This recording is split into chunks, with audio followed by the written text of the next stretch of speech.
So what's up? Magandang hapon sa inyong lahat mga kamanok. Once again, this is Linyada ng Mamay. So nakakatuwa kasi ang daming nagko-comment, ang daming nagtatanong, ang daming humihingi ng kasagutan. Anyway, so nandito tayo mga kamanok upang bigyan ng malinaw na kasagutan ng inyong mga bawat katanungan tungkol sa pagmamanok. Makakaasa kayo mga kamanok na sasagutin ko po yan ng buong kaalaman. At kung may mga katanungan man kayo dyan na hindi ko alam ang sagot o hindi ko pa masagot, huwag kayong mag-alala mga kamanok. Babalikan po natin yan at asahan nyo na magbibigay ako sa inyo ng mas maayos na detalye at kaalaman para sa mga katanungan ninyo. Magsa-search po tayo, magtatanong tayo sa ating mga kaibigan dyan sa farm, mga kaibigan nating veterinaryo, kung ano ba yung magandang kasagutan na maaaring ibigay sa inyo. Kaya mga kamanok, isa lang palaging hinihiling ko, if ever na nagugustuhan nyo po yung mga advices, yung mga topics natin, at syempre yung mga kasagutan ko sa inyong mga katanungan, huwag nyo sanang kalimutan. Wala naman po itong bayad. Don't forget to click the subscribe button, i-like yung video, at syempre mag-comment ka na rin dito. Feel free na mag-comment kahit na ano, kahit baguhan ka pa, kahit kakahapon ka pa nagmanok, wala tayong magiging problema dyan. Akong bahala sa inyo. Yan po ang purpose ng ating platform, ng ating channel, kundi para matulungan po kayo sa inyong mga katanungan sa pagmamanok. So huwag natin ito masyadong patagalin. Atin na pong sagutin ang mga katanungan ninyo dito sa comment section. So unahin muna natin, shout out muna si Sakro. Ayan, so ang tanong niya, araw-araw po ba ang pagpapainom ng Promotor Boss? Okay. So ano po ba ang Promotor? Unahin muna natin sagutin to. Ano para doon sa mga newbie, sa mga baguhan, para malaman niyo po ang Promotor.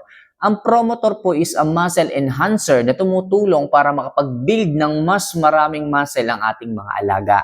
Si Promotor po ay mayaman sa amino acid na siyang pagkain ng muscles ng ating mga manok. Mas maganda po itong ibigay right after na mag-workout ang ating mga manok o right after na makakain ng patoka ang ating mga manok para po mas mabilis po ang distribution ng amino acid sa bawat parts ng body ng ating mga manok. Okay? So, dapat ba araw-arawin natin ang pagbibigay ng Promotor sa ating mga alaga? Excuse me.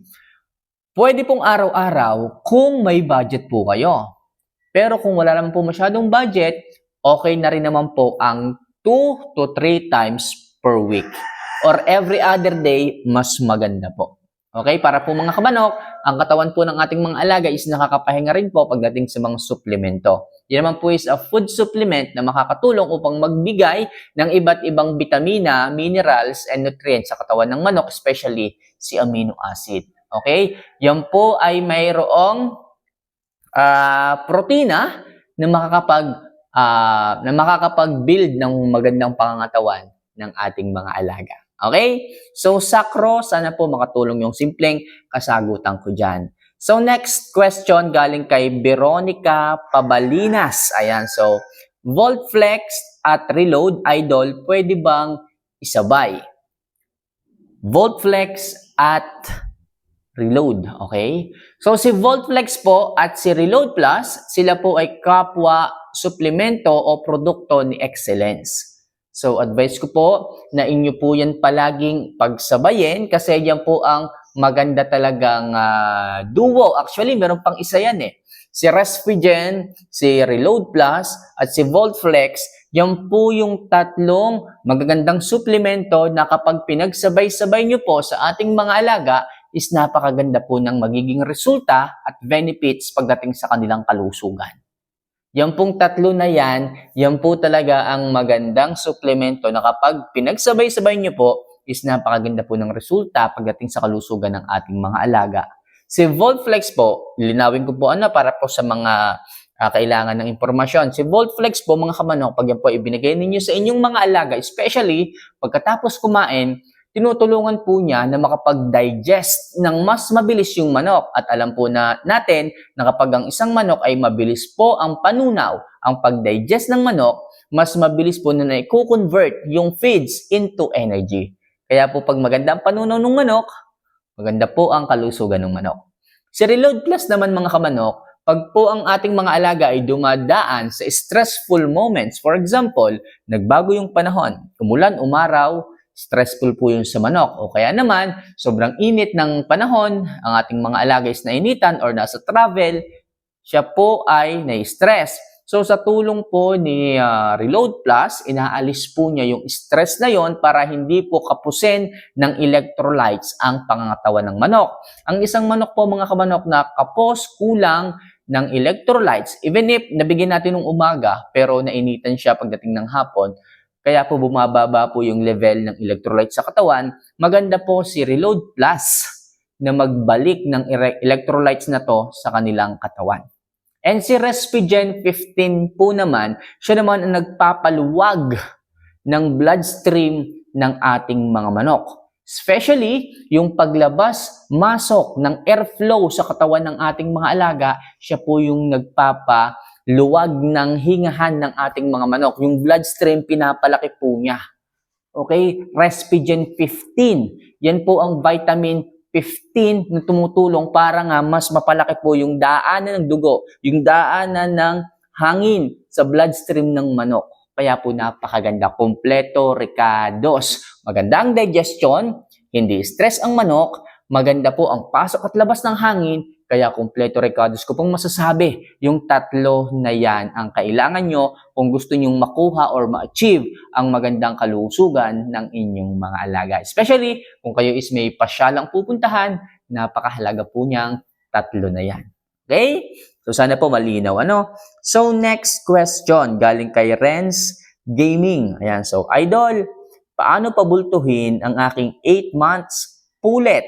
Ang payat kasi. Ano pong vitamins ang ibibigay? Okay? So sa pullets po mga kamanok, kung ang inyo pong goal is makapag-provide po to ng mga itlog in the future, kailangan po hindi po bultong-bulto. Kailangan po slim type lang po ang katawan, hindi payat, hindi rin po sobrang taba. Pag po sobrang taba mga kamanok ang inyong mga pullets, hindi rin po yan mangingitlog. Okay? So, paano po makukuha natin ang magandang pangangatawan na tipong hindi sobrang taba, hindi rin sobrang payat, yung tipong ready to breed. Okay? So, unang-unang mga kamanok, magsisimula palagi tayo sa priming. Pag sinabing priming, diyan papasok ang pagpupurga, pagpapaligo, pagbibigay ng injectable supplements kung kinakailangan. Okay? So, purgahin muna natin sa unang araw hanggang sa mailabas niya lahat ng mga worms, parasite, like tapeworms, roundworm, gapeworms, at kung ano-ano pa mang mga bulate sa loob. Okay? So, sa pangalawang araw, pwede tayo magpaligo, delousing kung tawagin. So, nagbibigay tayo ng kung ano-anong mga shampoo, pwedeng Zeromite, pwedeng kung ano man yan kasi ang aking ginagamit, Zeromite shampoo para naman sa outer or sa external parasite, gaya ng kuto, red mites, kailangan liguan para maalis. Kasi isa rin po yun sa mga sumisipsip ng sustansya ng isang manok. Kung malinis na po ang parasite in and out sa pagpa-priming natin at pagdidilaws, sa pagpupurga at pagpapaligo, so it's time for us na bigyan natin ng injectable supplements. So ang ginagamit ko dyan is Vitamax, napakaganda niyan, rich in amino acids. Sabi ko nga, pag ang isang injectable supplements ay mayaman sa amino acids, so tumutulong yan sa pagpapaganda at pag-build ng pangangatawan ng isang manok. Okay? So ngayon, pag okay na tayo sa priming, diyan na tayo magbibigay ng balancing diet, balancing nutrition. At ako nga mga kamanok, pagdating sa pullets snacks, sabi mo, di ba? Nagbibigay ako dyan ng breeder pellet. Ang breeder pellet, hinahaluan ko po siya ng Jackie Oats para po masigurado ko na hindi po sobrang bibigat yung inahin, hindi sobrang tataba at magkakasapola, magkakabilbil. So, naghahalo ako ng fermented Jackie Oats para mataas sa fiber. Yung fiber na yon siya yung maglilimita ng sobrang tubig na katawan, na sobrang taba na katawan. Kaya ang isang manok, it's either tandang inahin man, baby stags, mapapansin mo, nagbibuild ng pangangatawan while reducing the moisture of it. Gumaganda ang buto, kumikintab ang balahibo, pumupula ang mukha. All in mga kamanok. Kaya pagdating sa suplemento sa vitamina, natural, Jackie Oats ang kailangan nyong ibigay sa inyong mga alaga. Mapainahin, mapatandang, mabibistag, at kung ano pa man. Huwag lang day old, okay? So, sana nakatulong to, idol, pagdating sa iyong alagang pullets. So, last question muna tayo ngayon. Ito ay galing kay Dave Fampilo. Ayan, so PJ Vergara, pwede po ba na hindi na natin ilabas sa cage yung manok kung meron pa tayong 3 araw bago tayo mamasyal. Okay? Kung kayo ay meron kayong pupuntahan, mamamasyal kayo, 3 araw pa bago kayo umalis ng bahay, advice ko po mga kamanok, kahit po 1 hour, ilabas nyo po. Okay? Every 3 hours, for example, labas nyo po ng 7 a.m. para pakainin, 10 a.m. para makapag-stretch, 2 p.m. ganun din po para makapag-stretch, para makapagaspas na ganyan. Mahalaga po yan mga kamanok para hindi po mangalay ang kanilang binti, mga paa. At syempre para nakakalanghap din po sila ng fresh air.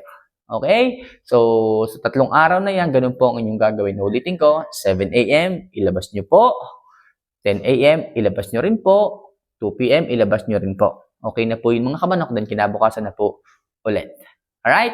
So mga kamanok, sana kahit paano makatulong ang simpleng mga kasagutan ko sa inyong mga alaga, sa inyong mga katanungan. So sa mga magtatanong pa rin po dyan, nakagaya ng mga nagtanong, huwag po kayong mahihiya. Kahit kayo ay mga newbie, mga baguhan, willing po akong sagutin. Ang goal po natin dito is hindi para makapag-impress, kundi para makapag-inspire. So paano mga kamanok?